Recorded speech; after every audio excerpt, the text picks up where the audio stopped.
धीरे एक गहरी सांस लीजिए और इस कहानी को ऐसे सुनिए जैसे ये कहानी नहीं, आपके ही जीवन का कोई भूला हुआ सच हो।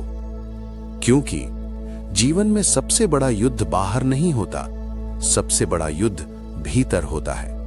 और उस युद्ध का मैदान हमारा अपना मन है।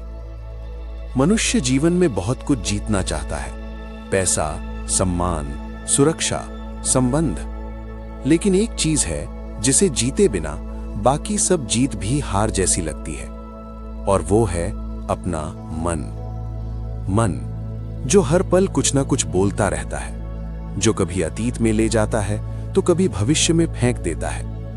मन जो आपको डराता है, जो तुलना करता है, जो कहता है तुम कम हो, तुम पीछे रह गए, तुमसे नहीं होगा।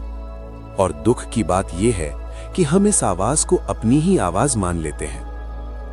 आज की कहानी एक ऐसे व्यक्ति की है जो सब कुछ जीत रहा था लेकिन भीतर से हार रहा था। उसका नाम था अनिरुद्ध। अनिरुद्ध एक साधारण परिवार से था, लेकिन उसके सपने बहुत बड़े थे। वो पढ़ाई में तेज था, काम में मेहनती था और लोगों की नजरों में सक्सेसफुल भी। लेकिन अनिरुद्ध के भीतर एक समस्या थी। उसका मन कभी शांत नहीं रहता था। काम के समय मन भागता, आराम के समय मन डरता और रात के समय मन उसे सताता। कभी पुराने अपमान याद आते, कभी भविष्य की चिंता, कभी किसी की बात दिल में चुभ जाती, कभी कोई अनकहा डर उसे जकड़ लेता। धीरे धीरे अनिरुद्ध के चेहरे पर मुस्कान कम होती गई और मन में शोर बढ़ता गया। एक दिन ऑफिस में एक छोटी सी बात पर उसका अपने साथी से विवाद हो गया। बात इतनी छोटी थी कि 10 मिनट में खत्म हो सकती थी, पर अनिरुद्ध का मन उस बात को खत्म नहीं होने दे रहा था। वो घर आया, फिर भी वही बात, वही गुस्सा, वही अपमान, वही मैं सही हूं की आग। रात में वो सोने गया, लेकिन नींद नहीं आई।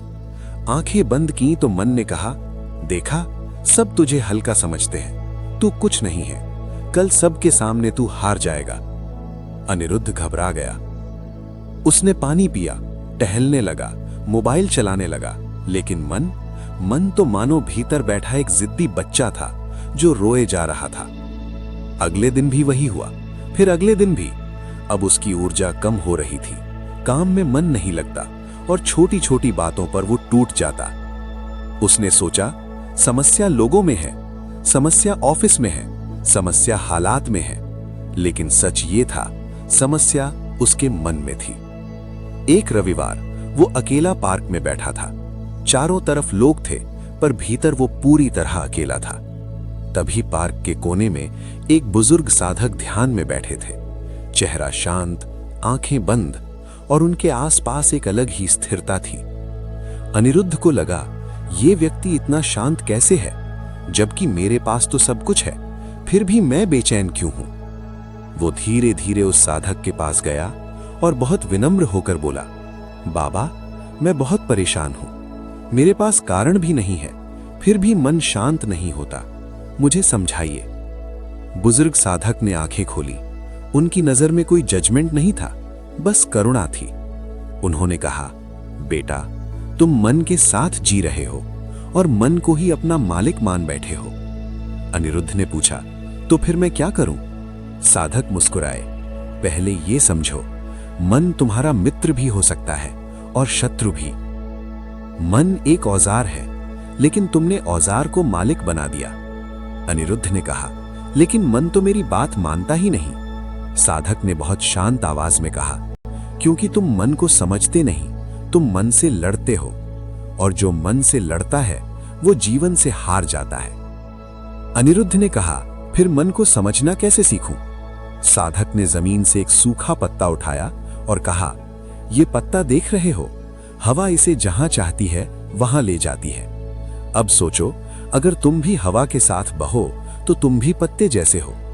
मन हवा है, विचार हवा के झोंके हैं, और तुम पत्ता बन जाते हो क्योंकि तुम खुद को विचार मान लेते हो।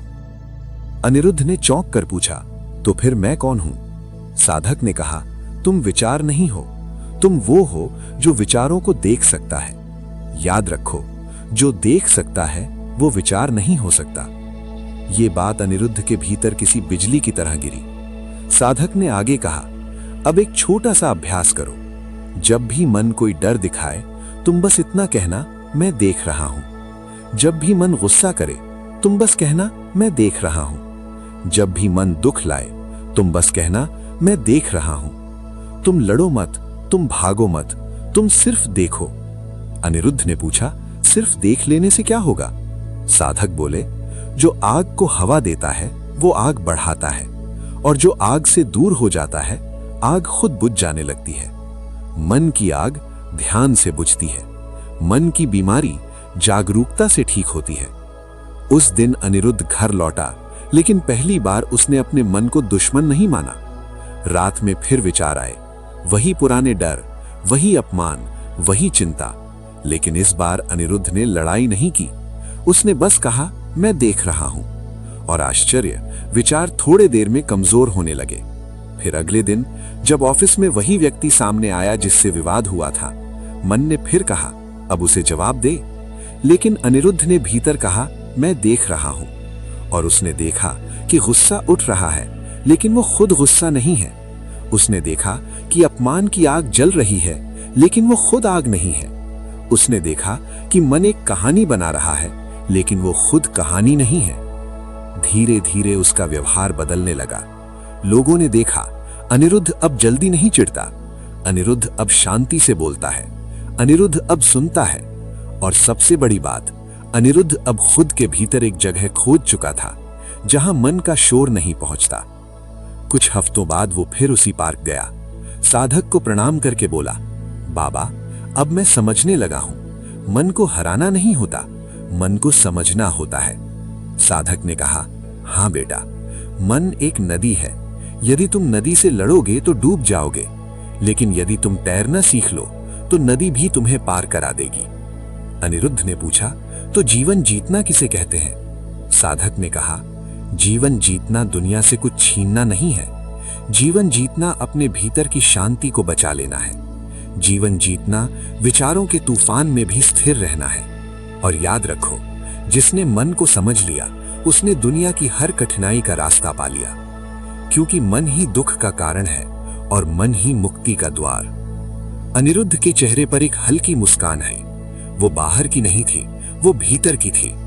वो समझ गया था, कई लोग जीवन में हार जाते हैं क्योंकि वो अपने मन से हार जाते हैं, और कई लोग जीवन जीत जाते हैं क्योंकि वो मन को समझ लेते हैं। अब आप भी एक पल रुकिए, अपने मन की आवाज सुनिए। वो जो बार बार डर दिखाती है, वो जो बार बार तुलना करती है, वो जो बार बार कहती है तू कम है, उस आवाज को सच मत मानिए, बस देखिए। क्योंकि आप मन नहीं है, आप वो हैं जो मन को देख सकता है। और जिस दिन आप ये समझ गए, उस दिन से आपका जीवन बदलने लगेगा। क्योंकि सच यही है, जो मन को समझ लेता है वही जीवन जीतता है। अगर ये कहानी आपको भीतर तक छू गई हो तो इसे अपने लिए एक संकेत मानिए कि अब आपको भीतर की ओर चलना है। और ऐसी ही कहानियों के लिए ज्ञान जंक्शन को सब्सक्राइब करें। ईश्वर आपको शांति दे, आपका मन स्थिर रहे और आपका जीवन उजाला बने।